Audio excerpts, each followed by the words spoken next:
Bueno, nuevamente muchas gracias por la convocatoria, por la invitación. Lo que vamos a hacer en esta ocasión es la segunda edición de lo que ya habíamos iniciado la semana anterior. La semana anterior hablamos acerca de las causas, de las raíces, de las adicciones. Bueno, ¿qué son las adicciones? También desarrollamos en la edición anterior. Y en esta ocasión nos vamos a detener más en un tercer eje, que son las consecuencias. ¿Cuáles son las consecuencias? ¿A dónde lleva el consumo de sustancias? También, muchas gracias, también los tratamientos, ¿sí? ¿Cuáles son los tratamientos adecuados, especializados para curar a una persona que sufre de adicciones? Y también vamos a reflexionar acerca de los tratamientos inadecuados, es decir, los tratamientos que existen, que abundan, pero que no consiguen el objetivo de recuperación del paciente que sufre de adicciones. Vamos a explicar también por qué ocurre esto.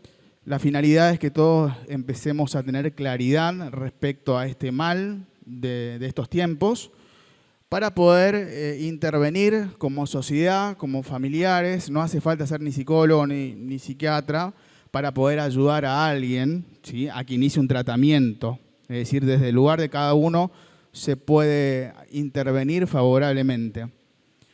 Bueno, voy a hacer una síntesis de los primeros ejes que abordamos la semana anterior, simplemente sintético, porque vamos a detenernos más en las consecuencias y en los tratamientos.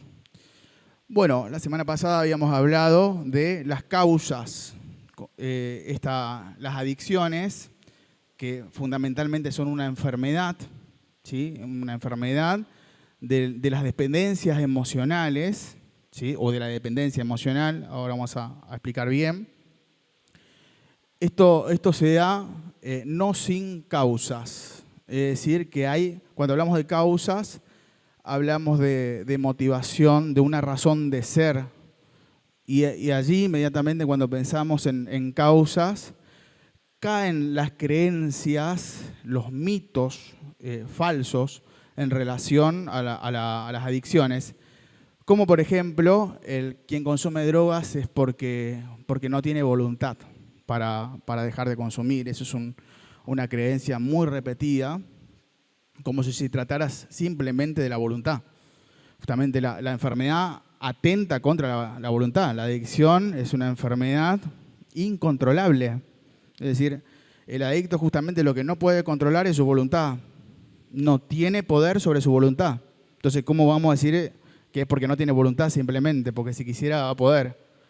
Inmediatamente cuando reflexionamos así, queda incoherente la expresión, no tiene voluntad, por eso no deja de consumir. Entonces, si no es una cuestión de voluntad, estamos frente a una enfermedad progresiva que avanza, que no se detiene. Habíamos hablado de las causas. Las causas esencialmente tienen que ver con una personalidad que se ha formado de manera dependiente. Con causas en los vínculos o en el vínculo materno-infantil. Es decir, los padres son formadores de la personalidad de sus hijos. Y en este sentido, pensar sobre el rol fundamental de los padres es pensar sobre lo que en psicoanálisis llamamos la función paterna. La función paterna es una función de puestas de límites, de puestas de normas. Es una posición de autoridad de los padres para con sus hijos, que los niños deben ir renunciando a su individualismo infantil, al egoísmo infantil. Si prestamos atención, un niño es egocéntrico, es decir, está centrado en sí mismo, ¿sí? Entonces está regido por la voluntad del placer, quiere hacer todo lo que le gusta. Y cuando hay algo de la realidad que va en contra de lo que le gusta, llora, patalea, no quiere, se frustra, se angustia. Pensemos en una madre que le dice, bueno, no podés jugar más porque tenés que ir a comer. Muchas veces quieren seguir jugando, entonces no aceptan esta indicación por parte del orden superior, que son los padres, y llora y no quiere. Bueno, ahí podemos ver esta orientación al placer que vemos en un niño y que de alguna manera sigue estando en la personalidad que cae en las adicciones. Están orientados al placer inmediato, a la satisfacción, y no tanto al deber y a la responsabilidad. Entonces acá podemos analizar un paralelismo, es decir, una contraposición entre el placer por un lado y el deber por el otro, que es la responsabilidad, que es la realidad. ¿Qué ocurre en una personalidad que va a caer en el consumo de sustancias? Generalmente los grandes casos o numerosos casos que hemos atendido reflejan y han puesto en evidencia que la causa más frecuente tiene que ver con las actitudes de sobreprotección por parte de los padres. ¿Sí? Más generalmente se ve en la clínica, es decir, en el consultorio, esta sobreprotección más por el lado materno. ¿Sí? Quizás esto tiene, bueno, el psicoanálisis lo explica bien, hoy no me voy a detener en esa explicación del por qué ocurre esto de una madre con su hijo, que les cuesta mucho el desprendimiento, es decir, hacer que su hijo de alguna manera sea una persona independiente de ella. Entonces se recurre a esta sobreprotección que, bueno, se nota fundamentalmente, a ver, voy a citar un caso de uno de mis pacientes y alguna expresión de sus madres. Recuerdo uno particularmente que decía, bueno, mi hijo se despierta a las 2 de la tarde, más o menos todos los días, y él quiere que bueno, esté el almuerzo servida en la mesa y no quiere ver a nadie en la casa mientras él se despierta porque se despierta chinchudo. Está de mal humor porque durmió mucho. ¿Y usted qué hace? Le preguntábamos a la madre. No, yo hago eso porque tengo miedo de sus amenazas. Bueno, ahí vemos una expresión extrema de la sobreprotección. ¿Sí? Esto es algo muy extremo que estoy citando, por eso asombra, pero hay actitudes más sutiles también. Recuerdo otro caso que decía, bueno, yo le llevo el currículum a mi hijo, el currículum de trabajo, un hijo mayor de edad, para que lo llamen. Y hay otros casos más sutiles. Recuerdo otro un paciente que decía, bueno, dejó de trabajar un trabajo que tanto buscaba, que quería ser empleado en una estación de servicio, y le dijo a la madre, bueno, mamá, voy a renunciar nomás a mi trabajo porque tengo que estar parado bastantes horas, y eso es muy sacrificado. ¿Y usted qué hizo? Le dijimos a la madre, le dio apuntamiento en el sentido, no, bueno, dijo, bueno, si te cansa mucho, dejá nomás, vení y descansá. ¿Sí? Nunca trabajó, te dijo anteriormente. Bueno, ahí podemos ver claramente otra actitud sobreprotectora. Y así hay muchas más.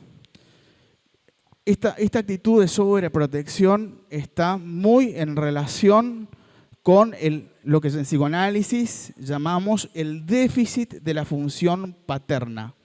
¿Sí? La función paterna que decíamos al principio, puestas de límites, es un orden superior en la casa, en la familia, en la cual el niño ya en formación se debe confrontar con una ley familiar. La ley del padre la llamamos en psicoanálisis. Esta ley que de alguna manera le demuestra que no todo lo que el niño quiere se debe, se puede y no se va a permitir.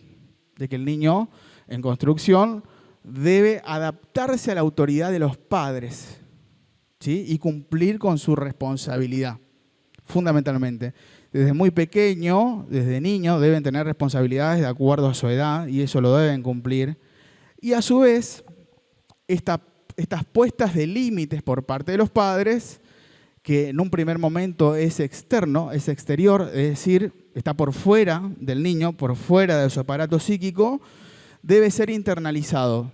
Internalizado significa lo que está por fuera debe registrarse adentro, es decir, en la mente, en el aparato psíquico. Registrarse tal cual como se registran los nombres en un acta de nacimiento. ¿Sí? De esa manera se registra, se inscribe y eso ya queda, pero tiene que ser reforzado posteriormente. Se refuerza Con la casa, con lo que se siga sosteniendo, también se refuerza con la cultura, con la sociedad. Es decir, cuando el niño se inscribe en una institución, en un jardín, en la primaria, bueno, ahí se debe continuar el trabajo que ya se hizo en la casa. Continuar, no iniciar, ¿sí? Y esto a propósito de que he hablado con muchos docentes que decían, los padres delegan todo a nosotros, en los docentes, como quieren que, aparte de transmitir los conocimientos, los eduquemos a sus hijos, es decir, lo que ellos no hacen en la casa. De hecho, podemos ver colegios privados aquí mismo, en nuestra ciudad, donde delegan a sus hijos todo el día en la institución, como de alguna manera diciendo, bueno, yo pago y ustedes háganse cargo de la formación de mis hijos. Bueno, esto está mal, ¿sí? Porque los padres son los padres y los docentes son los docentes. Y esto, cada quien tiene su rol y su función propia y su razón de ser. Bueno, esta cultura, que los conocimientos, lo simbólico de la cultura debe ser transmitido a través de las instituciones, y eso a su vez va reforzando lo que ya se hizo en la casa. El niño asimila de que hay un orden superior, de que hay límites, de que hay una autoridad que se debe aceptar, ¿sí? Y uno se debe adaptar. Y para eso se debe renunciar a los caprichos, a la orientación al placer, a este egocentrismo infantil, ¿sí? Y esta renuncia da lugar a la adaptación al mundo, a la sociedad. Y a su vez a la adaptación al deber, a la adaptación a las responsabilidades y a las exigencias de la vida, y entender de que en el mundo nada es fácil, y de que cuando la realidad nos demuestra o le demuestra que las cosas no son como él pretendía, no se frustre, sino que acepte que las cosas no siempre son como uno quiere y que uno debe seguir luchando y esforzándose. Bueno, todos esos valores deben ser transmitidos por la familia y por la sociedad. Nos encontramos hoy en nuestros tiempos con la caída de esta función paterna que se da en la casa y también la función paterna que debería darse en la sociedad. Nos encontramos con un gran déficit. Es decir, que los educadores, quienes transmiten la cultura, y cada persona en su lugar de trabajo, de acuerdo a la función que tenga, está desempeñando esta función paterna, estas puestas de límites, ¿sí? De acuerdo a las directivas que se dan, a los valores que se inculquen, sigue la función paterna allí, que debe estar porque eso forma a la personalidad. Lo que ocurre en nuestros tiempos es que esta función paterna ha caído. En psicoanálisis decimos, ha caído el padre en sentido amplio, ¿sí? Que es la norma, que es la función, no la figura física, sino este rol de puesta de límite cayó, y al caerse se desordenó todo. Se desordenó la personalidad, que cae en un libertinaje, en una orientación al placer, donde cada quien es su propio padre, por decirlo así. Es decir, cada quien hace y deshace las cosas de acuerdo a su antojo. Es decir, que el bien y el mal ya no son tales. O sea, se desdibujó el límite entre el bien y el mal. ¿Sí? Muchas veces el mal se disfraza de bien. ¿Sí? Como que todo está permitido y todo está bien, consumir drogas no está mal. Incluso vemos que el propio gobierno, esto hay que decirlo, acá en Corrientes, apoya o en algún momento he escuchado decir, bueno, que el consumir marihuana no está mal, que es medicinal y toda una serie de creencias falsas, porque está demostrado después todas las consecuencias que trae, que ahora las vamos a describir. Bueno, esas son las causas, me detuve bastante en el desarrollo de las causas, pero esencialmente es importante la comparación que ocurría antes en generaciones anteriores respecto a esta función paterna. Bueno, decíamos en la semana pasada que antes al padre mismo en la casa se lo respetaba. Muchos padres decían, bueno, sí, yo recuerdo que a mi propio padre no hacía falta ni que diga lo que teníamos que hacer porque ya con la mirada nomás, ¿sí? Había un respeto al orden, a la autoridad del padre, y eso a su vez hizo que las generaciones, que los hijos salgan con valores con educación y a su vez respeten también las normas sociales y culturales, es decir, personas con valores, ¿sí? Que no solamente respetan el orden, sino el valor a la salud, el cuidado a la vida. ¿Se comprende? Bueno, fundamentalmente las causas centrales están en el déficit de la función paterna, ¿sí? Para que se entienda. Bueno, si quieren hacer alguna pregunta en relación a esto, pasamos al segundo eje de las consecuencias. Quien quiera hacer una pregunta, puede hacerlo si se entendió todo bien. Hay que animarse, ¿eh? Animarse a preguntar. Sí. Ahí está. ¿Qué tal? ¿Cómo estás? Buenas tardes. ¿Cómo le va? Mi nombre es Sergio. Te quiero consultar lo siguiente. Conozco un caso que el padre ponía límites y, bueno, ese chico después fue a un psicólogo y el psicólogo le dijo que ese padre era un déspota porque le ponía límites. Es más, hasta le ha llegado a decir, porque estaba estudiando y ese padre le decía, tenés que estudiar porque si no estudias más, te volvés. Y el psicólogo le dijo, no, vos tenés que hacer lo que vos quieras, lo que te haga feliz. En ese caso, ¿cómo actuamos como padres? Bueno, primero entender de que lamentablemente vemos, también hay que decirlo, profesionales no especializados que hacen intervenciones que no son buenas. La semana pasada estuvimos hablando acerca de las recomendaciones que daban algunos, ahora vamos a hablar un poquito más de eso también, pero no caer en la creencia de decir de una opinión, ¿sí? por más que tenga un título habilitante, le dé lugar a dar una recomendación que no es sana. De hecho, me he enterado en muchos casos, me han llegado noticias al consultorio, que han generado muchos conflictos, por este caso también con otras expresiones, pero muy similar. Recuerdo uno que decían, bueno, ¿sabes qué? Si tu mamá te pone límites, déjala, no le hables más y ya está, ¿sí? Y déjala sola, no va a cambiar más. Bueno, esto no es así. Las puestas de límites, si bien tienen que estar dadas desde el amor, sí. ¿Sí? Entender fundamentalmente que los límites están para formar y para proteger. Es decir, un padre que no pone límite a su hijo, no lo cuida, no lo protege. ¿Sí? Entonces, sí poner límites, pero es muy importante explicarlo. ¿Por qué están dados los límites, las normas? ¿Cuál es la razón de eso? Siempre desde el amor, desde el afecto, y entender de que eso está para formar y para cuidar.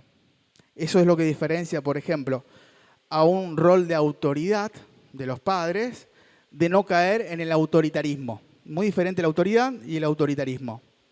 El autoritarismo da la orden, como por ejemplo un régimen militar, donde se da una orden y el jefe no tiene por qué explicar la orden que dio a su subalterno. Da la orden, lo tiene que cumplir y nadie cuestiona nada. Bueno, eso es autoritarismo. ¿Sí? En una familia no tiene que estar dado el autoritarismo, pero sí la autoridad de los padres. ¿Cuál es la diferencia? Que se explica. Se le da un sentido a las puestas de límites, un porqué, una razón de ser. Y esa razón de ser siempre tiene que estar explicada que es por amor, ni más ni menos que por eso. Que eso constituye el bien y se debe sostener con la acción lo que se dice con la palabra. En muchos casos he escuchado a muchos padres decir, bueno, nosotros le decimos lo que hay que hacer, pero después uno analizaba un poco más, sí, le decían, pero hacían todo lo contrario.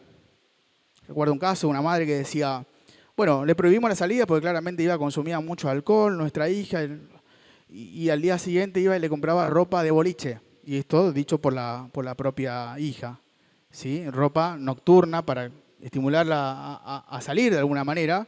En esto vemos mucho el sentido de culpa de los padres. Los padres caen en la creencia de que darles todo es hacerlos felices a los hijos, es ser buenos padres. Entonces cuando ponen un límite, si es que se animan en muchos casos, se sienten culpables después. Que estamos siendo muy duros, ¿sí? Sin embargo, no se asimila esta noción de que las puestas de límite, las normas, construyen a la personalidad de sus hijos como personas de bien.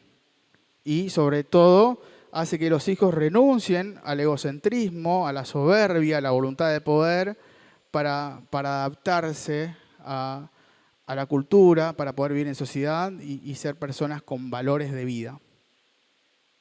¿Se entendió? ¿Sí? Bueno, me alegro. Bueno, sí.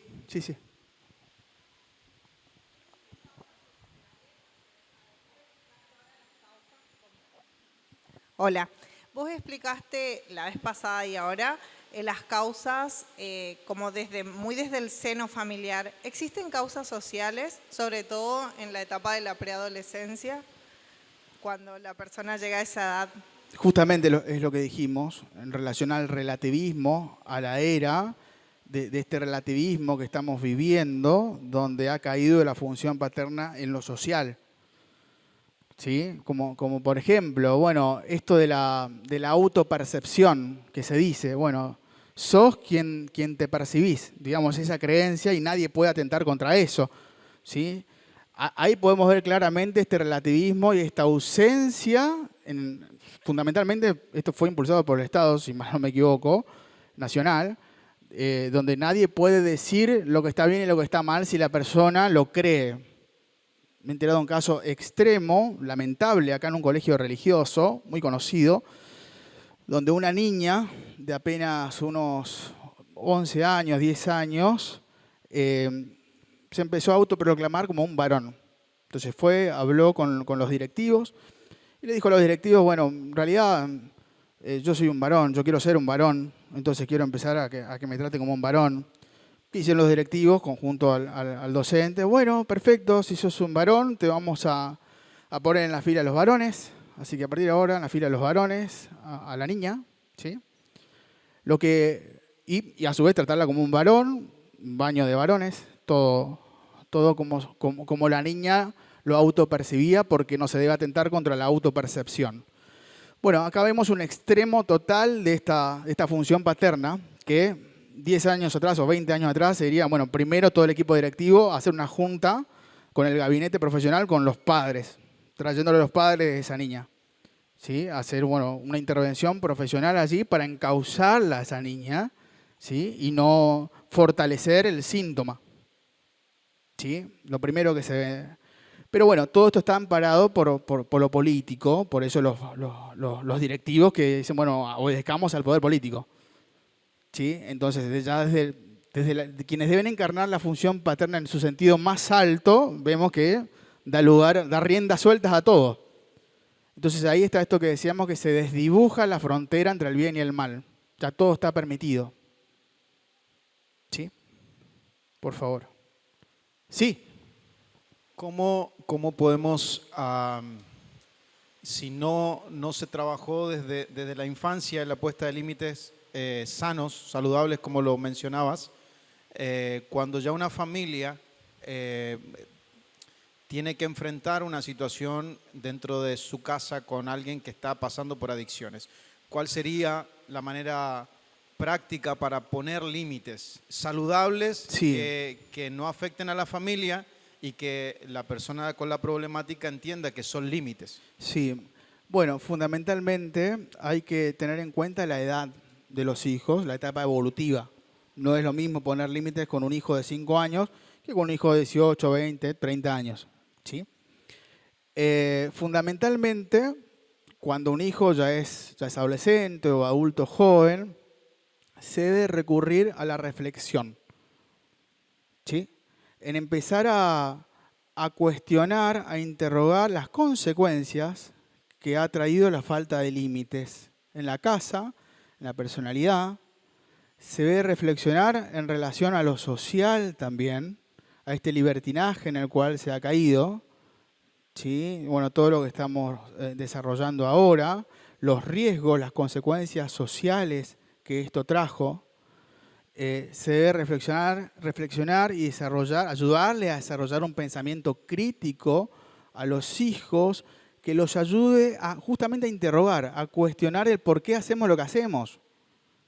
¿Quién dijo que está bien esto? Generalmente ocurre de que los hijos caen en la creencia, bueno, hacemos porque todos lo hacen. Entonces yo no quiero estar fuera del sistema, no quiero estar fuera de onda. ¿Sí? Cuestionar eso mismo también, acerca primero que no está siguiendo su deseo. Si está haciendo lo que los demás hacen, no está siendo genuino. ¿Sí? Fundamentalmente eso. Y no está siendo consciente, eso es lo peor. Que está buscando una identidad externa y esto le va a hacer, le va a dar un poder al grupo, a lo social, de influir sobre él mismo. ¿Por qué? Porque cuando lo rechacen, cuando no lo acepten, se va a sentir muy frustrado. Incluso hay casos muy lamentables en relación a esto, ¿sí? De que el adolescente, el adulto, joven, como hijo, busca ser aceptado en el grupo, en lo social, con los amigos. Tienen miedo al rechazo, entonces quieren hacer lo que los demás hacen. Por eso este consumo masivo.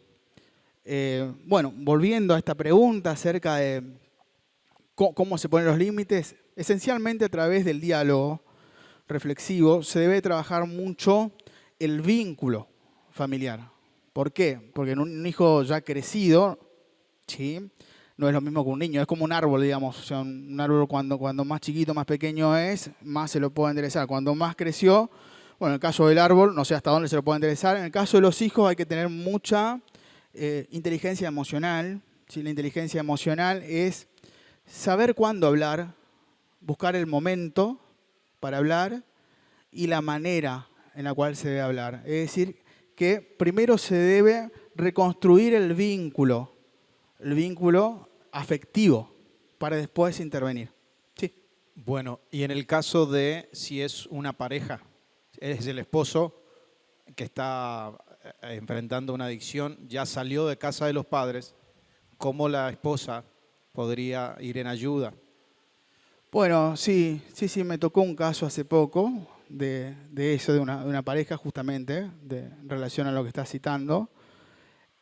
Fundamentalmente se debe entender esto que ya habíamos hablado, pero es importante volver, es que no hay cura sin tratamiento. Es decir, una persona que cayó en las adicciones a las drogas está frente a una enfermedad progresiva, que avanza, que no se detiene, ¿sí? Y que va a traer consecuencias de manera inevitable. Es decir, los daños, las pérdidas, las consecuencias siempre van a estar dadas. No hay manera de eximirse de consecuencias. Todo trae consecuencias. Entonces, en este sentido, bueno, lo primero es detectar si la persona tiene voluntad, tiene deseo de iniciar un tratamiento para superar su adicción, para curarse. Si esto es así, inmediatamente hay que empezar un tratamiento. ¿Sí? Si esto no es así, bueno, en la semana anterior hablábamos de producir la voluntad, de crearla.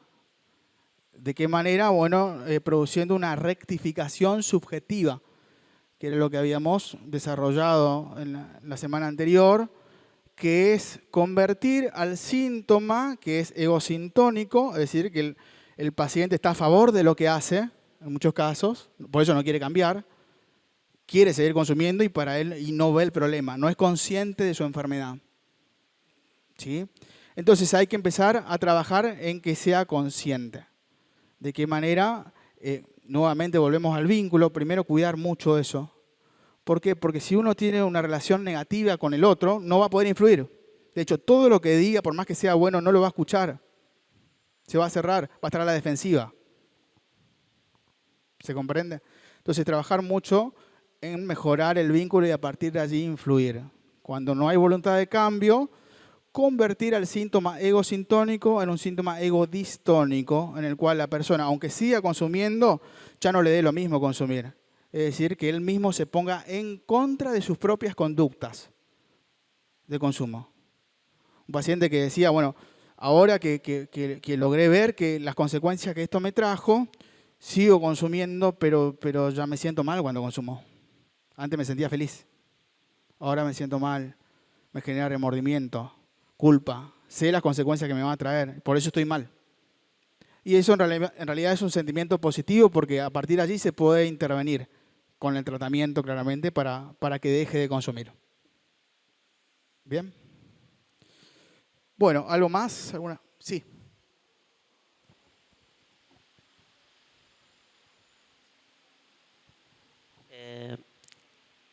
Como estaba hablando, ¿qué ayuda puedo recibir yo? ¿Qué ayuda puedo recibir yo? ¿Qué ayuda podés recibir. Vos consumís.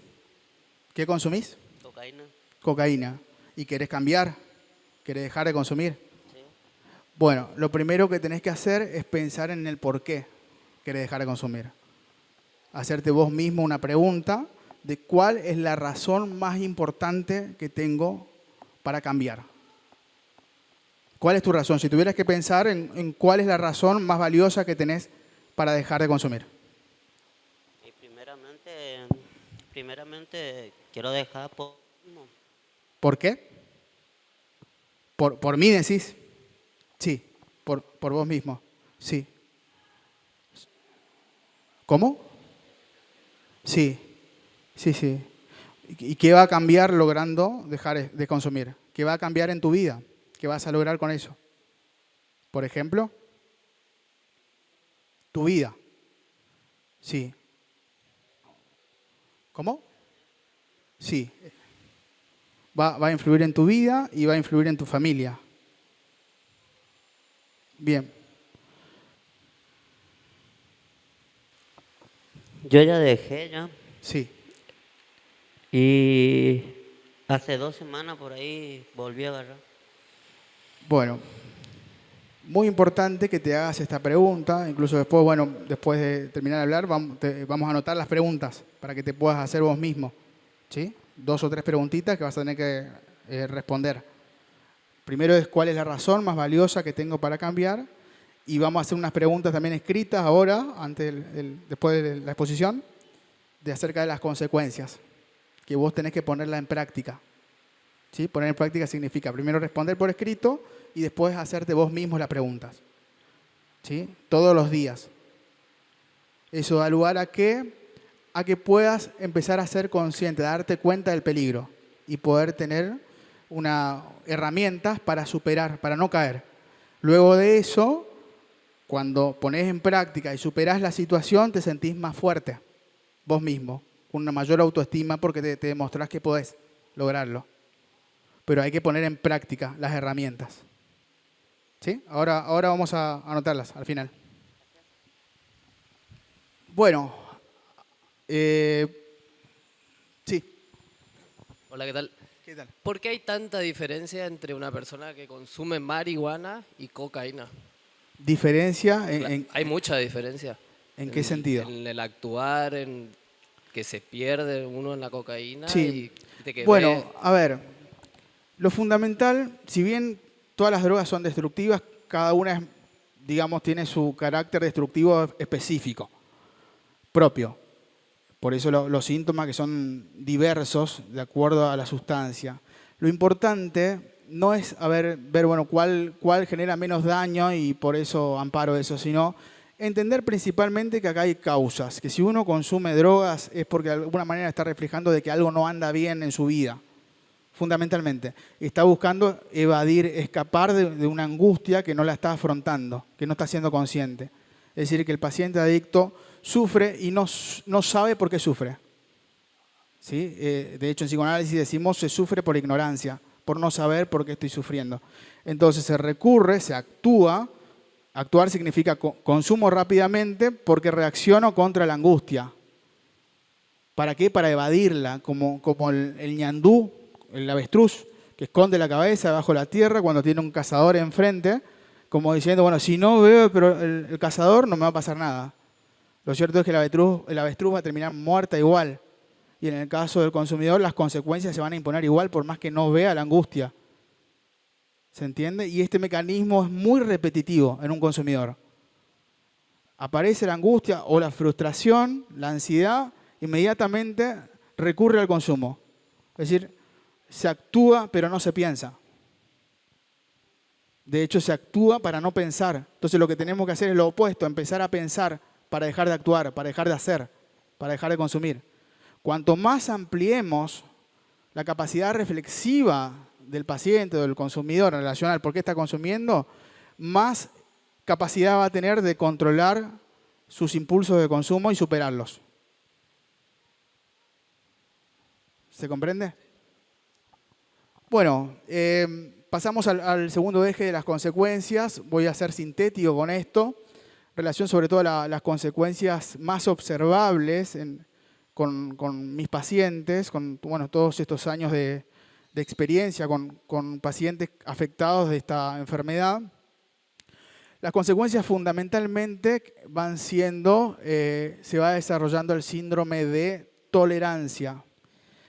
Tolerancia significa de que el consumidor cada vez va necesitando más cantidades de sustancias para alcanzar el efecto de placer que buscaba, ¿sí? Ya no le resulta suficiente con lo que consumía antes. Va necesitando cada vez más. Se va pasando de desear la droga a necesitar la droga. Es muy distinto desear que necesitar. Desear, bueno, se quiere y si no se tiene.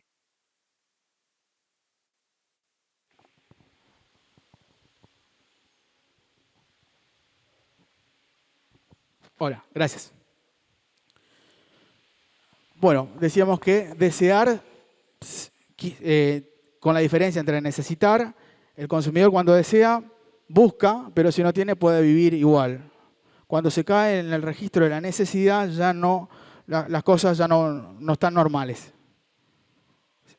Aparecen síntomas de ansiedad, una ansiedad extrema por consumir, inquietud, trastornos del sueño, en los síntomas físicos, taquicardia, sudoración, estar muy inquieto, bueno, esos son los síntomas de abstinencia, que tiene que ver ya cuando se instaló este síndrome de tolerancia.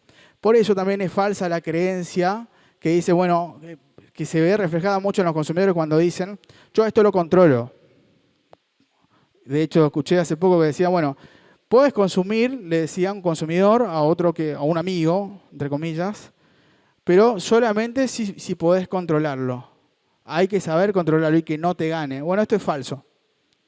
¿Por qué? Porque al desarrollarse el síndrome de tolerancia, cada vez se necesitan dosis más altas para alcanzar el nivel de satisfacción inicial.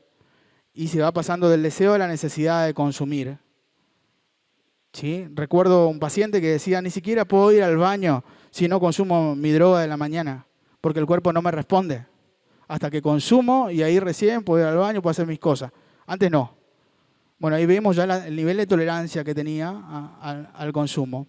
Y otra cosa importante, en un primer momento generalmente las personas consumen para experimentar placer, satisfacción, pero después ya no lo hacen para eso, sino para salir de la depresión en la cual se metieron, de la ansiedad y la gran depresión, un gran sentimiento de desprotección, de que el mundo es amenazante, de que están en peligro constante, en alerta constante, y necesitan la droga para poder tener confianza en sí mismos.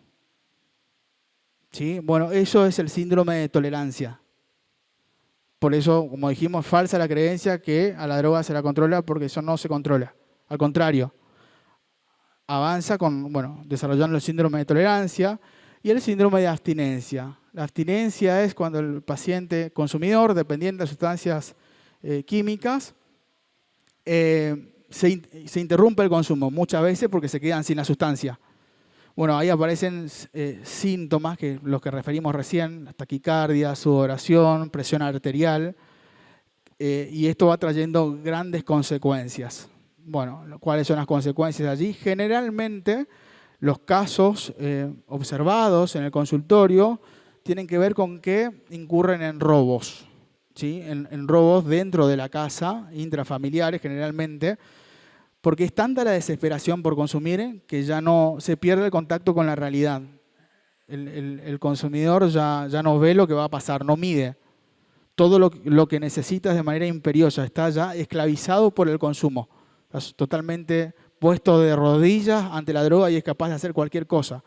Recuerdo un caso que una madre me decía, bueno, vino a mi habitación, entró a las 3 de la mañana mi hijo, sacó el televisor enfrente mío, sin mediar palabra lo sacó y lo llevó a vender y no le importó nada, no le importó el dolor de la madre, el miedo que estaba durmiendo, las consecuencias que esto le trajo después.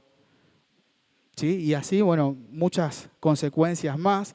Estos robos que son intrafamiliares pasan a ser extrafamiliares, ¿sí? Después empiezan los robos por fuera, por eso se ven aumentados los delitos. ¿sí? Porque el consumidor es tanta la necesidad de consumir que no le importan las consecuencias, no le importa caer preso.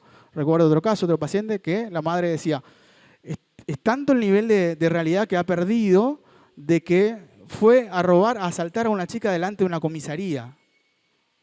O sea, fue a asaltar, o sea, ya no medía ni dónde estaba. Inmediatamente quedó preso claramente y pues, bueno, tuvo que enfrentar problemas legales. Las consecuencias van avanzando en este sentido hasta llegar a consecuencias extremas. ¿Cuáles son las extremas? Las que ponen a cualquier ser humano en una situación límite. ¿Cuáles son?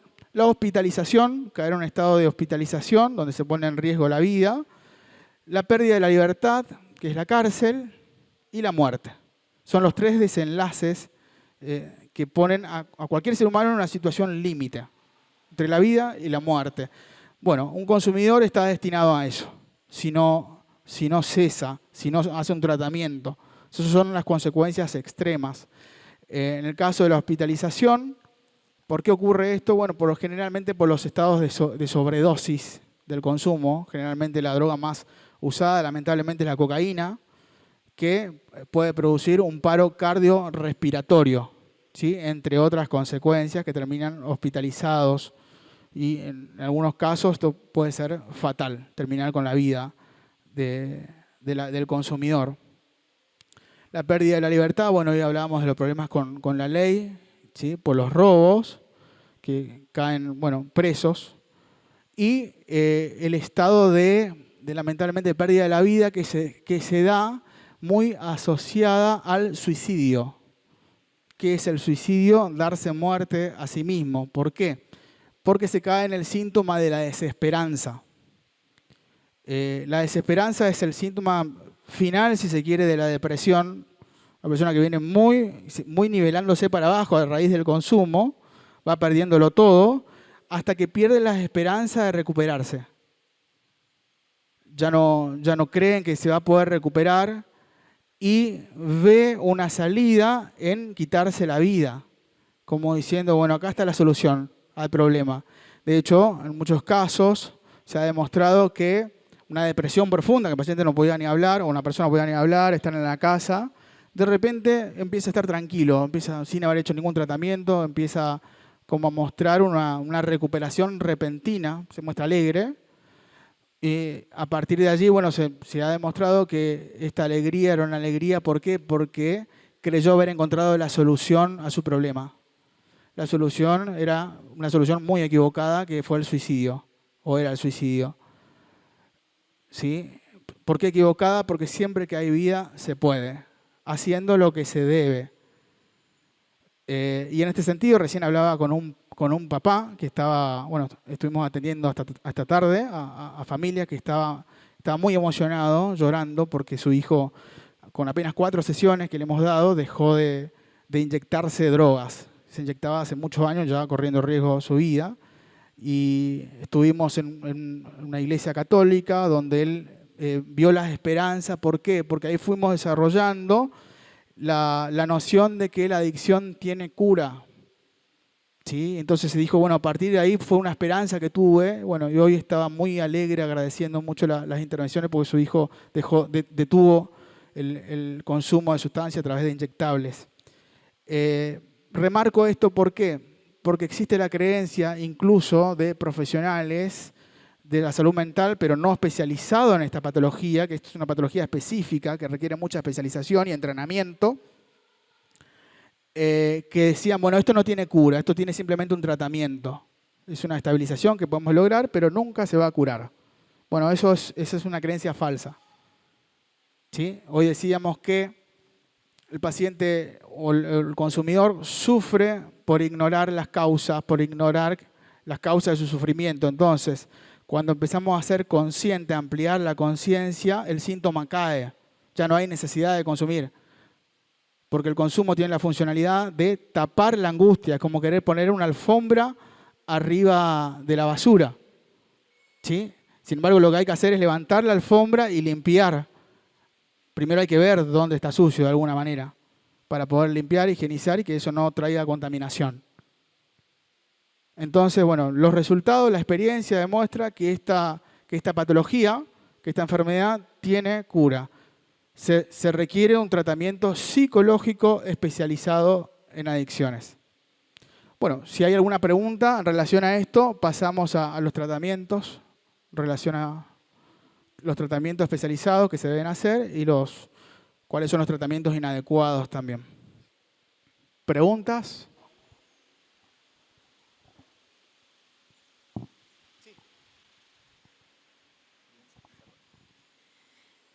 ¿Cuáles son las primeras señales que da el adicto cuando está empezando a consumir? Porque muchas veces ya nos damos cuenta a lo último, ya cuando ya está re... Sí. Bueno, de acuerdo a la sustancia, claramente, va teniendo distintos síntomas. Fundamentalmente, se nota mucho en cuanto al sentido y al cumplimiento con sus responsabilidades de vida. ¿Sí? Recuerdo un paciente que decía, a mí se me nota mucho cuando consumo porque ya no voy a trabajar. ¿Sí? Lo sacaba totalmente del cumplimiento de sus obligaciones. Se afecta el sentido de responsabilidad, el rendimiento laboral, se afecta el vínculo con la familia, hay una mayor irritabilidad en el adicto. ¿Sí? Esto que decíamos del síntoma de abstinencia sobre todo, ¿sí? O se puede pasar de la irritabilidad o de la depresión a la euforia, a la alegría así repentina, ¿sí? Los trastornos del sueño que pueden ocurrir, no dormir, por ejemplo, por la noche, pasarse después todo el día durmiendo al día siguiente. ¿Sí? Y algo muy, muy central era también lo que referíamos la semana anterior, que es el grupo, el entorno que frecuenta. ¿Sí? Decíamos con la expresión filosófica de dime con quién andas y te diré quién eres. ¿Sí? Es decir, una persona que se relaciona todo el tiempo con personas que consumen y claramente va a caer en el consumo. Por algo está allí. ¿Sí? Entonces, son todos indicadores que se deben tener en cuenta, fundamentalmente esos. Eso es casi decisivo, te diría, este último indicador. Después los demás, los físicos que habíamos hablado, los actitudinales en cuanto al cumplimiento del deber, ¿sí? La irritabilidad en lo emocional. ¿Sí? Hay una serie de factores.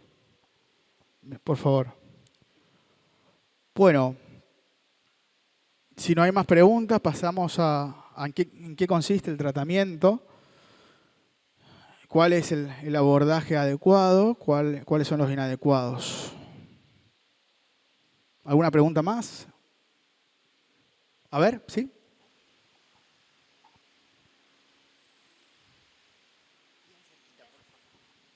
Buenas. Mi pregunta es, yo tengo hijos. Como ven, mi esposo tiene problemas de adicción. Yo no sé cómo ayudarle. La verdad que para mí es muy difícil. Me han dicho que la última solución ya de él sería que le internen. Y como bien dice la adicción, justamente lo que él consume, le hace directamente que él no pierda el conocimiento. O sea, es como que él se imagina cosas que no hay. ¿Puedes acercar un poquito más, por favor? Gracias. Él actúa por imaginación, o sea, él se imagina muchas cosas. Yo tengo, como usted justamente estaba hablando, mi hijo más grande tiene 11 años y el más chico tiene 1 año. Es continuo. Y como le digo, él alucina. Yo no sé cómo ayudarle directamente. Bueno, ¿Cómo podría ayudarle yo a él? La única ayuda es el tratamiento. ¿Sí? Esto es tajante. Y esto está bien, tu buena intención es muy positiva, pero esta creencia de que, bueno, ¿cómo puedo ayudar? O sea, es una expresión del no saber de que estamos frente a una enfermedad. Por eso dice, bueno, yo puedo ayudar, yo puedo curar. ¿Sí? Si uno tiene una enfermedad física, médica, imaginemos una enfermedad, un cáncer, no dice, bueno, ¿cómo puedo ayudar yo para curarlo? Imposible. Hay que llevarle un tratamiento médico especializado, oncológico, para que se cure. ¿Sí? Bueno, lo mismo con la adicción, estamos frente a una enfermedad que se requiere un tratamiento psicológico especializado para que se cure. ¿Sí? Lo que podría hacer es claramente hablar, crear conciencia en relación a eso para que se cumpla con un tratamiento especializado. Porque de otra manera no va a haber cura. Entonces de allí surgen las decepciones, los cansancios, las rupturas, porque uno espera que se cure y eso no ocurre, la realidad demuestra lo contrario. ¿Pero por qué? Porque las expectativas eran expectativas no realistas. Al no ver la dimensión de la enfermedad, uno cree que es simplemente, bueno, lo hace porque quiere. Y esto es un error. Hay una enfermedad que debe ser abordada con un tratamiento serio y especializado, con mucho esfuerzo, con tiempo y constancia. De esa manera. Y con cumplimiento de las indicaciones. Por favor. Bueno, en relación a los tratamientos, voy a hablar un poco acerca de los tratamientos inadecuados. Inadecuados en tanto a perseguir el objetivo de la curación del paciente. La curación es que el paciente ya no tenga la necesidad de consumir. ¿Sí? Fundamentalmente eso.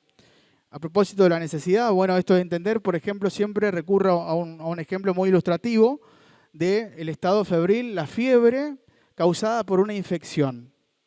Se puede bajar la fiebre con distintos procedimientos, por ejemplo, ustedes lo sabrán, analgésico, un paño frío, pero si está causada por una infección, ¿sí? La fiebre, por más que haya bajado, va a reaparecer. Lo que decimos en psicoanálisis, lo que no se resuelve, se repite, se reproduce hasta ser resuelto. Bueno, en este sentido es que hablábamos del tratamiento para resolver la infección que tiene que ver con la dependencia emocional que hablábamos al inicio, que es inconsciente, son las causas. ¿Cuáles son los tratamientos inadecuados? Es decir, que no llevan a la curación, a la cura total, pueden llegar a servir para bajar la fiebre, como dijimos, detener un poco el consumo, sí, pero no para curarlo al paciente. Es el tratamiento farmacológico. Los psicofármacos, que en su esencia son 4, ansiolíticos, antidepresivos, estabilizantes del humor, antipsicóticos, no hay más que eso. Ninguno de estos 4 curan a una adicción, ni a una depresión, ni a ninguna afección psicológica, porque ninguno actúa en el pensamiento. Lo que hacen es todo lo contrario, es anestesiar al pensamiento. Es el mismo procedimiento de las drogas no lícitas. Es decir, proveerle un recurso para que el consumidor no piense, porque pensar duele, le angustia, entonces lo evade, se resiste. El avestruz que hablamos hoy. ¿Sí? Bueno, eso mismo son los fármacos. Se le provee recursos para que el paciente no piense. Pero después, pasado cierto tiempo, para los ansiolíticos de alta potencia, son 4 horas de duración del efecto anestésico de los ansiolíticos, y después de estas horas, los síntomas retornan, y vuelven cada vez más intensificados, porque la persona cada vez se va hundiendo más en una dependencia, en una necesidad.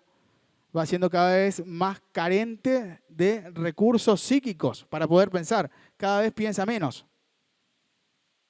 Por eso cada vez es más dependiente. Y bueno, y ni hablar de las otras consecuencias que producen los fármacos, como problemas con la memoria, con la atención, con la concentración, trastornos del sueño, irritabilidad, bueno, muchas consecuencias más también de los fármacos, de los psicofármacos, incluso recetados. Por eso, si hay fármacos, en principio, esto debe ir de la mano con la iniciación de un tratamiento psicológico. ¿Para qué? Para que a medida que vaya avanzando el tratamiento psicológico, vayan disminuyendo el tratamiento farmacológico, hasta no tener que necesitarlo más. ¿Sí? Bueno, otra de las medidas que no curan son las internaciones. Las internaciones que se ponen como objetivo generar un cambio externo, pero no interno. Externo significa, bueno, lo sacamos de la casa, de la familia, para llevarlo a una institución. Y a una institución de encierro muchas veces, donde vemos un conjunto de personas, muchas personas, nadie se droga ahí adentro, pero están todos inmóviles como una planta. Nadie habla, están despojados de su dimensión humana, subjetiva. ¿Sí? Decía un paciente una vez, bueno, ni siquiera podía alimentarme de adentro porque tan adormecida que tenía la boca, no podía ingerir nada, se me caía toda la leche por la boca. Entre otras consecuencias, las atrocidades que ocurren en los centros de encierro, de internación. Es un atentado contra la autoestima también, ¿sí? Porque el paciente se siente depositado como si fuera un objeto. En muchos casos toman las medidas atroces de decirle, bueno, de ahora en más no vas a poder ver a tu familia. ¿Sí? Y no solamente eso, sino que se lo saca de las posibilidades de proyectar. Es decir, si estaba trabajando o estudiando, bueno, ya no trabaja y no estudia. Se queda encerrado. O sea, le sacamos la libertad, le sacamos los proyectos, le sacamos el trabajo. Cualquier persona, incluso que no tenga problemas de consumo, va a caer en una enfermedad bajo estas condiciones. Que se nos encierre, pensemos un poco, si se nos encierran, se nos saca el trabajo, se nos saca el proyecto y además no podemos hablar con nuestros afectos, perdemos el sentido de la vida, entramos en un pozo depresivo. Se refuerza la visión de inutilidad, de baja autoestima, de falta de confianza y la pérdida de propósito. Por eso es que los pacientes encerrados están desesperados por salir, porque se refuerzan más los síntomas por los cuales ingresan. ¿Sí? Se intensifican. Incluso cuando salen, muchas veces salen desesperados a consumir. Y algunos que no consumen de manera desesperada y que no hacen un tratamiento, después caen nuevamente en el consumo. Recuerdo una madre mexicana que me decía, 11 veces ya lo interné a mi hijo. Y ahora estoy pensando en internarlo nuevamente. Bueno, 11 veces ya lo internó y quería seguir internándolo. Uno se pregunta, bueno, ¿qué le pasa a esa madre que no ve que las internaciones no son el camino? Bueno, muchas veces ocurre que los padres buscan desembarazarse del problema, como si yo no puedo más con esto, que alguien lo aloje a mi hijo. Entonces, alguien se va a hacer cargo. ¿Sí? Lo que no está haciendo consciente esta madre, que después ese hijo tiene que salir. ¿Sí? Agravadas con sus síntomas. O sea, el problema va a estar. Es decir, este mecanismo se da en todos los seres humanos. Cuando hay un problema, tendemos a evadirlo, a negarlo, porque nos duele. Entonces buscamos el camino fácil. Bien, bueno, estos son los tratamientos que abundan, los farmacológicos, las internaciones. A propósito de esta última medida, las internaciones pueden estar contempladas bajo ciertas condiciones. Cuando el paciente está en riesgo, cuando está amenazada su vida, porque él mismo se autolesiona, ¿sí? O la vida de los demás. Bueno, ahí sí, digamos, puede estar contemplada, se puede dar lugar a la internación, pero como una medida preventiva y de amedrentamiento. Amedrentamiento significa que de alguna manera tome contacto con las consecuencias de sus actos, de la realidad, y producir los frenos internos que no tiene. Para que después, cuando salga, ahí se retome inmediatamente un tratamiento psicológico. Pero no dejarlo solamente en la internación, que lo va a curar y va a salir curado ahí, eso es un imposible. Bien, como los fármacos también. El tratamiento psicológico, que es el que hablamos recién, especializado, se debe. ¿Por qué digo especializado? Porque tampoco un tratamiento psicológico no especializado cura. ¿Sí? Las adicciones son una patología, una enfermedad actual de estos tiempos. Es muy reciente, la ciencia está muy desconcertada de acuerdo a lo que se debe hacer. Por eso vemos profesionales incluso. Recuerdo un paciente, un estudiante avanzado de psicología que me decía, bueno, mi anterior terapeuta era psicoanalista y íbamos hacia el análisis de las causas en un primer momento, decir, ¿por qué consumiste? Y él me dijo que tuviste un problema con mi mamá y entonces yo consumo, y sí, yo tuve un problema con mi mamá, entonces consumo más. O sea, lo que estaba haciendo este profesional con buenas intenciones, pero con falta de especialización, es reforzar al síntoma. ¿sí? Le estaba dando un argumento al paciente para que se justifique. Entonces, delegaba su responsabilidad, no se hacía responsable. Fue mi madre, no soy yo. Bueno, inmediatamente con este paciente dejamos de pensar en causas y empezamos a pensar en consecuencias. A partir de allí el paciente empezaba a decir, bueno, cada vez que vengo a sesión salgo asustado, ¿sí? Porque veo más el peligro. Y a su vez, esto de salir asustado o con miedo era positivo, porque a partir de allí se cuidaba. ¿Sí? Este peligro, este miedo, de alguna manera era su alerta, la cual le empezaba, era el límite que no tenía. ¿Se comprende? En relación a esto hay una palabra bíblica que me gusta mucho, que dice, el sonso no ve el peligro y paga las consecuencias. Bien, vieron cómo se relaciona mucho lo que estamos hablando en relación a las consecuencias con esa palabra de las Sagradas Escrituras. Bueno, el tratamiento psicológico es eso. En un primer momento buscamos detener el consumo, ¿sí? Estabilizar al paciente, proveerle de herramientas para que las ponga en práctica y con esas herramientas dejar de consumir. Pero el tratamiento no termina allí. ¿Sí? Generalmente lo logramos en la primera fase del tratamiento, con las primeras semanas. A medida que el paciente lo vaya poniendo en práctica, va notando los cambios, hasta lograr recuperar la capacidad de controlar sus impulsos de consumo. Posteriormente, el tratamiento debe continuar. Freud, el fundador del psicoanálisis, decía, desconfío de las soluciones fáciles y simples. Entonces, siguiendo los lineamientos freudianos, psicoanalíticos, hay que ir hacia, una vez que lo hayamos estabilizado al paciente, hacia el análisis de las causas, las raíces que tienen que ver con esa dependencia. En el caso de nuestro ejemplo de la fiebre y la infección, bueno, ir tras, no ya sobre la fiebre, sino sobre la infección, para que se entienda. De esa manera, una vez que hayamos logrado hacer esto, hacer consciente las causas, bueno, habremos logrado la superación total de la enfermedad. Todo esto requiere tiempo, esfuerzo y constancia. No es mágico, es un trayecto, pero hay que hacerlo. Bueno, estamos en el final de la exposición, si quieren hacer preguntas.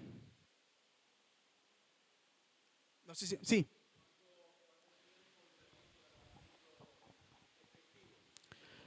¿Cuál sería el mínimo de tiempo o hasta cuánto puede llevar un tratamiento? Sí, bueno, si bien no hay una receta para decir, bueno, el tratamiento se va a concluir en tanto tiempo, porque hay muchas variables en juego, un tratamiento serio son como mínimo 12 meses, de 12 meses hasta 3 años incluso. Sí, pero no menos de eso, no menos de 12 meses.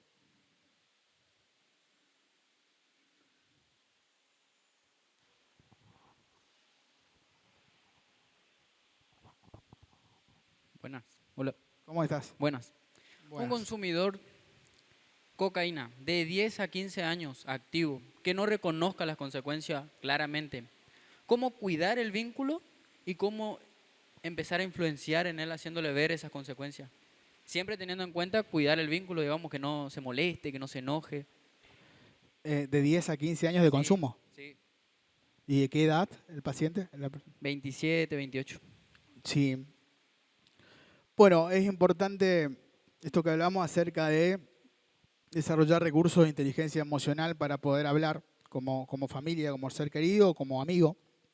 Es decir, buscando el momento. No se debe intervenir en un momento donde no quiere hablar, por ejemplo, donde no haya predisposición, o en un momento donde esté consumiendo, o en un momento donde, bueno, se cierra. ¿Sí? Entonces, buscar el momento, incluso poder proponerle, ¿sí? Hablar, buscar un acuerdo, pactar previamente el momento para hablar. Luego, cuidar la manera. 2 cosas, el momento y las formas de hablar. Nunca debe ser con el dedo acusador o vos sos esto, vos sos lo otro, sino analizar las consecuencias. Eso es fundamental. Este método lo he fundado a partir de mi práctica, mi experiencia con los pacientes, que ha dado grandes resultados y lo sigue dando. Analizar las consecuencias que no las ve sobre todo, pero sí que existen. Incluso cuando el paciente, el consumidor empieza a hablar acerca de las consecuencias que le trajo, ahí mismo él se va dando cuenta, lo que no era consciente. ¿Sí? Empezar a hacerle preguntas. Lo fundamental es que la persona se interrogue. Interrogue fundamentalmente las consecuencias que le está trayendo esto. Poder ir viendo, a ver, algo, por ejemplo, algún lamento, alguna queja que él tenga en relación a, bueno, lo que perdió, porque siempre hay pérdidas, siempre hay daños. Bueno, empezar a hacer un desarrollo, un punto en relación a eso, porque eso le está afectando, le está doliendo y es positivo de alguna manera poder conectar ese dolor de esa pérdida con las consecuencias. ¿Por qué? Porque se cosecha lo que se siembra. Generalmente el paciente o el consumidor delega su responsabilidad. Es culpa de los demás. Perdí esto porque no me quieren, mis padres no me quieren, o mi mamá no le importo. Bueno, son en realidad, en las más de las veces, victimizaciones que tienen que ver con estos aspectos infantiles que hablamos al principio, del depositar la culpa en los demás y no hacerse cargo. Y esto muchas veces hace sufrir a los padres como diciendo, sí, yo me equivoqué, yo tuve la culpa porque él me lo dijo. Y en realidad es una posición infantil de dependencia, de queja permanente, en la cual nunca se va a hacer cargo, porque no quiere hacerse cargo, porque hay una ganancia emocional allí inconsciente. Busca llamar la atención, la búsqueda afectiva, sin ser consciente de que esto lo está dañando o sin ser consciente de que es un posicionamiento infantil enfermizo. ¿Sí? Sí.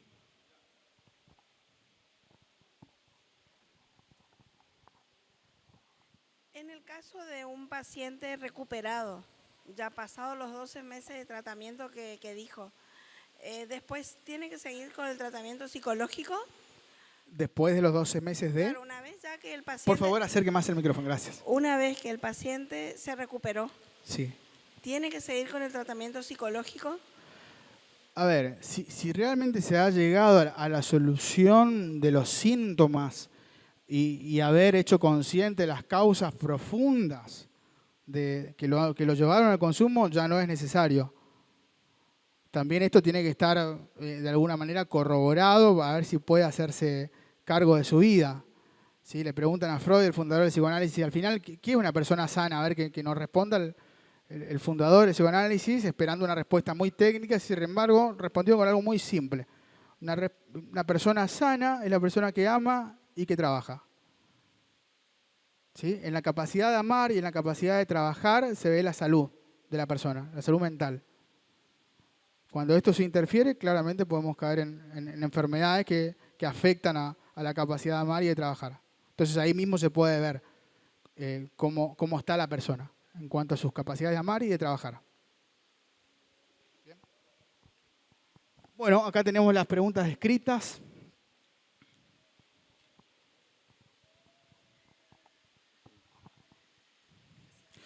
Bueno, sí, esta pregunta tiene relación con lo que decíamos recién de la victimización. Ahora la leo. El adicto se vuelve una persona manipuladora. Es una afirmación. La pregunta es, ¿cómo nos damos cuenta o cómo resolvemos el problema?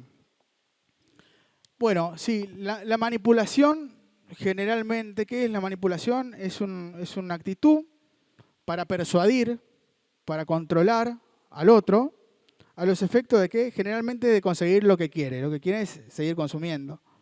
Bueno, esta manipulación, esta expresión, por ejemplo, la que decíamos hoy, bueno, yo consumo porque mis padres no me quieren. Y de hecho hacer toda una victimización, una expresión de queja, de dolor, de depresión. ¿Para qué? Para que de alguna manera conseguir. Es decir, han habido casos donde le decían a sus madres, bueno, si no me das la plata para consumir, o sea, me voy a matar. Casos extremos. Entonces caen en esas manipulaciones. ¿Cómo darse cuenta? Bueno, fundamentalmente si uno ya detectó que hay consumo de drogas y no hay un tratamiento para superar, van a haber manipulaciones, van a haber síntomas que son propios de la adicción. Uno no puede esperar conductas normales, sanas, en una persona adicta al consumo de drogas. ¿Sí? Se debe esperar todo lo que va a ocurrir en relación a la enfermedad. Manipulación, victimización, no hacerse cargo, todo lo que fuimos diciendo hoy. Entonces, no sorprenderse. Si ya tenemos enfrente a una persona afectada por el consumo de drogas, hay que hacer un tratamiento. No hay nada más que decir. ¿Sí? Porque todo lo demás va a estar de alguna manera influenciado por la adicción. Bueno, a ver, otra.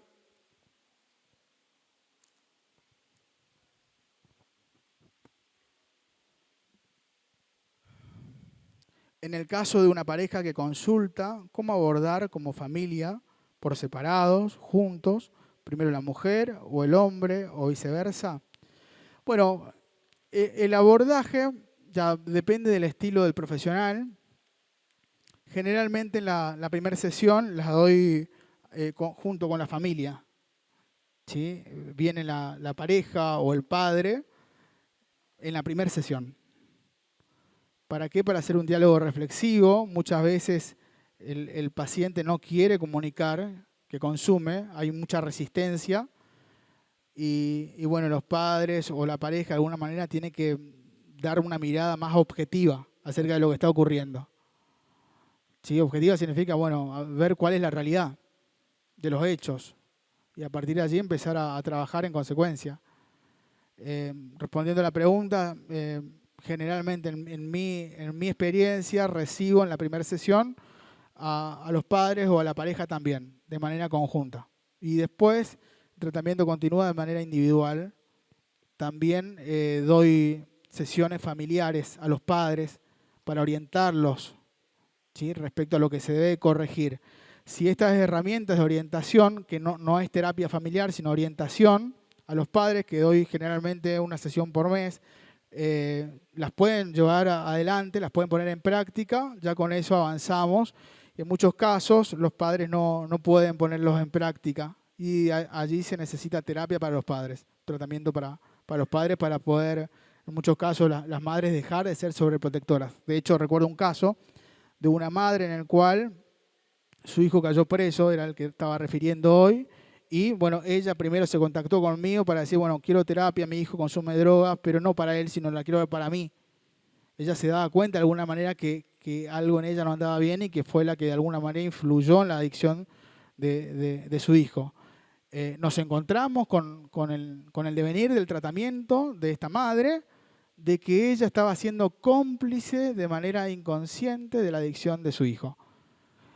¿Sí? Por ejemplo, bueno, fue ese caso donde citamos, donde este hijo fue a asaltar a una joven delante de una comisaría. Esta madre, no era la primera vez, esta madre recurrentemente iba y lo sacaba de la comisaría, es decir, pagaba a los policías para que eso no salga a la luz y este hijo vuelva nuevamente y después le daba dinero, este hijo la manipulaba, le pedía, ella le daba. Ahí estábamos viendo las expresiones de manipulación y sobre todo en una situación en la cual era tanta la manipulación y ella tan vulnerable a la manipulación que en un momento se le perdió el celular, le venía robando este hijo y ella le dijo, bueno, ¿dónde está mi celular? Se me perdió. No, yo no lo toqué y fue de pronto lo encuentra debajo del sofá y él va y le dice, mamá, acá encontré tu celular. Él lo había escondido el celular. ¿Para qué? Para confundirla aún más. Esta madre advirtió eso, el intento de confusión que le estaba generando. Y en vez de responderle, bueno, vos hiciste eso para que yo... No, le dijo, bueno, está bien, hijo, menos mal que apareció mi celular. Y quedó ahí. Bueno, ese mismo hecho fue muy significativo, lo interpretamos y allí surgió que esta madre estaba siendo cómplice, de manera inconsciente. A partir de la interpretación que se hizo consciente esto mismo y esta madre dejó de ser cómplice. Este hijo después salió de la cárcel, al poco tiempo se encontró con una madre totalmente distinta. Una madre fuerte, donde este hijo intentó nuevamente volver con las manipulaciones. Bueno, si no me das la plata que te pido, voy a ir a robar. Y ella empezaba a responderle de una manera que él se sorprendía, como diciendo, ¿querías robar? Bueno, decímelo que voy a llamar a la policía antes, así nos ahorramos el trámite. Bueno, este hijo se quedaba totalmente enmudecido, perplejo, como me hicieron con mi madre.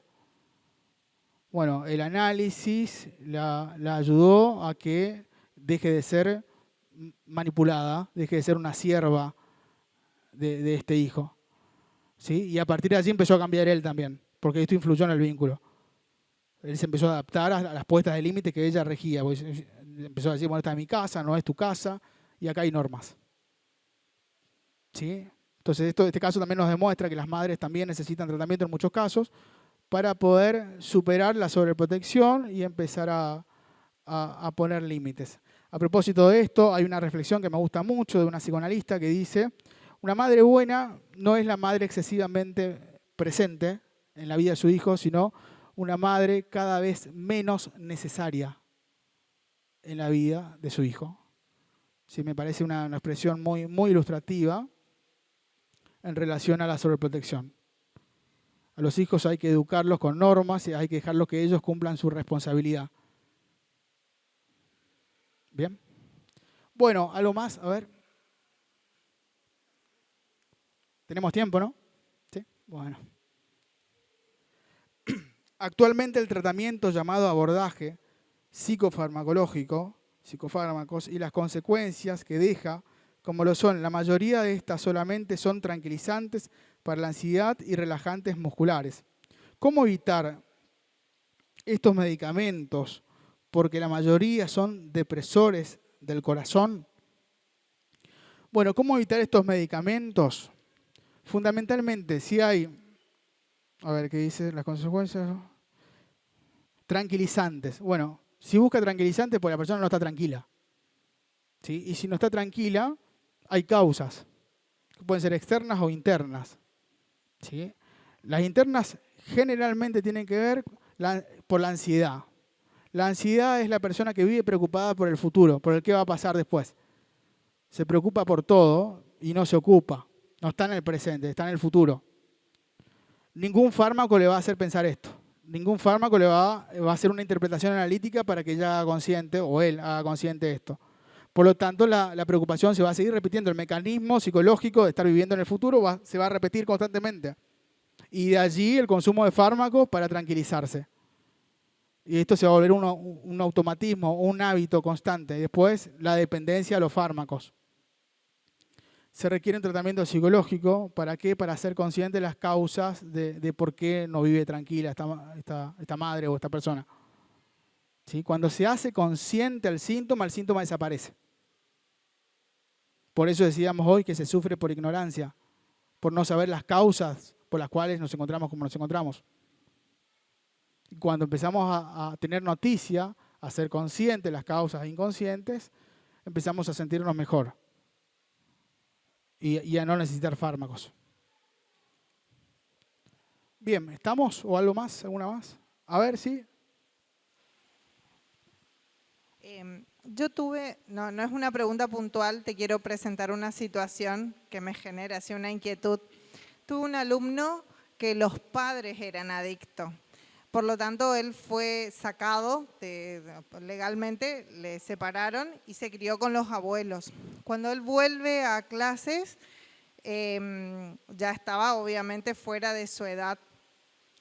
Pero me queda esta duda. ¿Qué efectos o cómo lo observo de decir cuáles son los efectos ahí de esa adicción parental? Porque él tiene un tratamiento. ¿Y cómo puedo observar yo desde mi rol de educadora su mejoría? En las emociones sí, porque trato de generar un contexto seguro donde van a trabajar, pero académicamente él nunca trabaja, no tiene la motivación de hacer lo académico, no solo en mi materia, digo, en las materias en general. Entonces, creo que hoy va por lo que la escuela le ofrece como contexto de que puede socializar, de que tiene, y que encontró un preceptor que medianamente le da esta figura y este rol del que vos hablabas de paternidad, de ponerle los límites, de hablarle digamos, con determinación, pero con amor. Pero tal vez podrías tener algo para darme luz desde ese rol para Sí. tratar con ese alumno. Gracias. Por favor, gracias por la pregunta. El poder de la vida y de la muerte está en la palabra.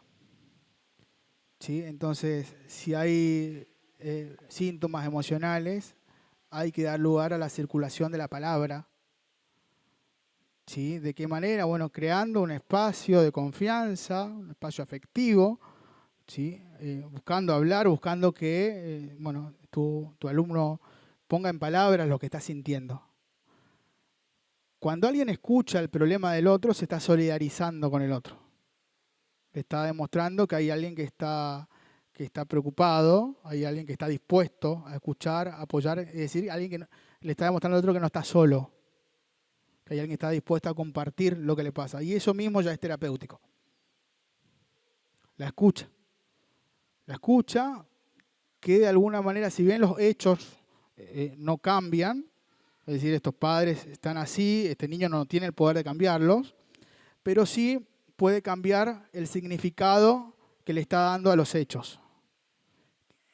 ¿Sí? En esto el psicoanálisis diferencia por un lado realidad material y realidad psíquica. La realidad material son los hechos. La realidad psíquica son las interpretaciones que hacemos de esos hechos. Entonces, debemos trabajar en la realidad psíquica, porque es eso lo que afecta. ¿De qué manera? Buscando una resignificación, dar que este hijo le dé un nuevo significado de lo que está viviendo. Quizás tomarlo por el lado de la resiliencia, es decir, cómo puede él transformar toda esta situación penosa en una oportunidad para fortalecerse, para cambiar, para mejorar, para que después cuando él crezca ayude a sus padres, ¿sí? Para ser mejor persona. Todo se logra a partir de la expresión de los sentimientos. Eso es muy importante, dar lugar a la expresión de la palabra. Que en la palabra está el poder de la curación. Por favor. Bueno, ya estamos. ¿No hay más papelitos? Bueno, muchas gracias por la invitación nuevamente. Hemos terminado la exposición y esta segunda edición del taller. Espero que les pueda ser útil todo lo desarrollado, lo hablado. Es muy pragmático todo lo que fuimos desarrollando, es decir, muy práctico, muy para que lo pongan en práctica. Saber de que fundamentalmente la adicción a las drogas tiene cura haciendo lo que se debe. La recomendación que siempre doy es no detenerse ante la enfermedad, ante el problema, sino pensar con la solución. Y pensar con la solución es pensar en hacer un tratamiento, ocuparse. Bien, muchas gracias a todos.